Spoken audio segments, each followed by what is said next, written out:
بسم اللہ الرحمن الرحیم۔ معزز ناظرین السلام علیکم۔ مولانا رومی رحمہ اللہ فرماتے ہیں، ایک شخص مسجد میں نماز ادا کرنے کے لیے اندھیری رات میں گھر سے نکلا۔ اندھیرے کی وجہ سے ٹھوکر لگی اور وہ منہ کے بل کیچڑ میں گر گیا۔ کیچڑ سے اٹھ کر وہ گھر واپس گیا اور لباس تبدیل کر کے دوبارہ مسجد کی طرف چل دیا۔ ابھی چند قدم ہی چلا تھا کہ دوبارہ ٹھوکر لگی اور وہ دوبارہ کیچڑ میں گر گیا۔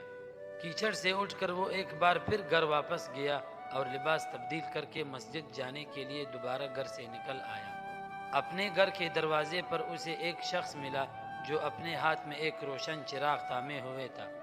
چراغ والا شخص چپ چاپ نمازی کے آگے آگے مسجد کی طرف چل دیا۔ اس بار چراغ کی روشنی میں نمازی کو مسجد تک پہنچنے میں کسی دشواری کا سامنا نہیں کرنا پڑا اور وہ بخیریت مسجد تک پہنچ گیا۔ مسجد کے دروازے پر پہنچ کر چراغ والا شخص رک گیا۔ نمازی اسے وہیں چھوڑ کر مسجد میں داخل ہو گیا اور نماز ادا کرنے لگا۔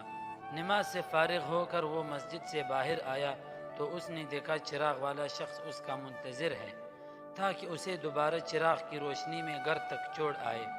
جب نمازی گھر پہنچ گیا تو نمازی نے اس اجنبی سے پوچھا، آپ کون ہیں؟ اجنبی بولا، سچ بتاؤ تو میں ابلیس ہوں۔ نمازی کی حیرت کی انتہا نہ رہی۔ اس نے پوچھا، تجھے تو میری نماز رہ جانے پر خوش ہونا چاہیے تھا، پھر تو چراغ کی روشنی میں مجھے مسجد تک کیوں لایا؟